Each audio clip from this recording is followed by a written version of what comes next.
徛起顶高，奉请天上诸神前来干桥，同时也招引勇敢孤魂野鬼前来贡献布施。为伫咧小西门的贺义堂，距离顶届造桥已经有48档。今年将举办基安3条建造大典，陆续嘛有各友将前来新村做伙来建造。民国63年甲寅年，拄下咱的贺义堂的座位，咱来启建这个庆城，当时正5条所串的正5条庆城建造，交杯庆遍布咱全国各地方，迄个时阵也真闹热。来到这样的时，在民国111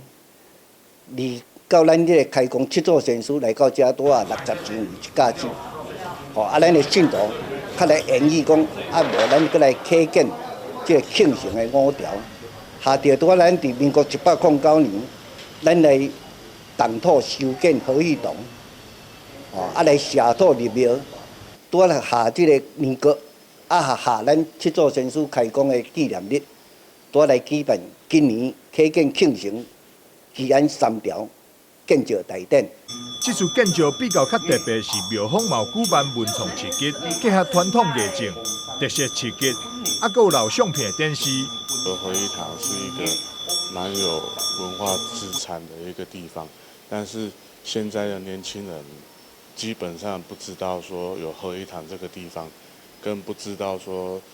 贺义堂除了收金以外，还有其他的文化资产。然后想要借由这次机会，让更多族群的人，不只是喜欢庙会的朋友，让更多族群的年轻朋友可以知道说，其实我们道教的文化是可以深入了解，去了解为什么我们要建教，为什么要普渡，就借由这次活动，我们都会展示出来，让大家清楚和了解。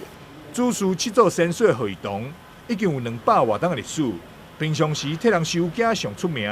11月20号将会迎请天师，22号将会起稿，正式建立桥旗。台南新闻赵硕维采访报道。